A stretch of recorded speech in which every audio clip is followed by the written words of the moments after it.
Hi friends, welcome to positive speak. இன்றைக்கி நம்ம பார்க்க போகிற டாபிக் காப்பிரைட்ஸ் இல்லாமல் ஒரு இமேஜை எப்படி டவுன்லோட் பண்ணுறது அப்படிங்கிறத நம்ம பார்க்க போகிறோம். வாங்க வீடியோக்குள்ளே போவோம்.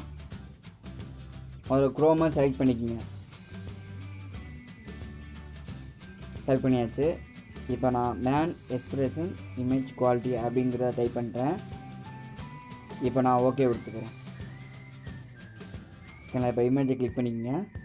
இப்போ சைடில் 3 புள்ளி இருக்குது பார்த்தீங்களா, மெனுன்னு அதை கிளிக் பண்ணிக்கங்க. கீழே ஸ்க்ரால் பண்ணிங்க. டெஸ்க்டாப் சைடு இருக்குது பார்த்தீங்க, அதை கிளிக் பண்ணுங்கள்.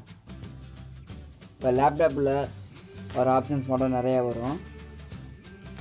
கீழே நான் செட்டிங்ஸ் கொடுத்துக்கலாம், இங்கிலீஷ் தமிழ் இருக்குது. இங்கிலீஷ் கொடுத்து கேன்சல் பண்ணிக்கிறேன். இப்போ நான் ஜூம் பண்ணிக்கிறேன். இதில் செட்டிங்ஸ்னு ஒரு ஆப்ஷன் இருக்கும், நல்லா பார்த்தா தெரியும். அவங்க நல்லா ஜூம் பண்ணி காட்டுறேன். அதை கிளிக் பண்ணிங்க.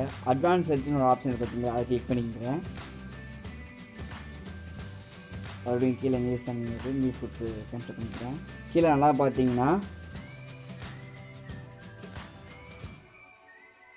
யூசேஜ் ரைட்டுன்னு இருக்கும், நல்லா பாருங்கள்.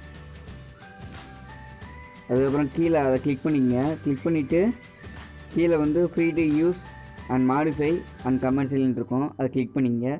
கிளிக் பண்ணி இப்போ அட்வான்ஸ் சர்ச் கொடுங்க.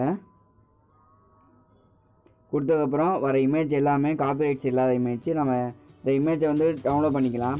பண்ணி நம்ம அதை மாடிஃபையும் பண்ணிக்கலாம். நம்ம எந்த ஒரு கமர்ஷியலும் பண்ணிக்கலாம். லாங் ப்ரெஸ் பண்ணிங்கன்னா ஒரு பாப்அப் மட்டும் வரும். இதில் போய் நீங்கள் ஈஸியாக டவுன்லோட் பண்ணிக்கலாம். ஓகே ஃப்ரெண்ட்ஸ், அடுத்த வீடியோவில் பார்ப்போம். தேங்க்யூ.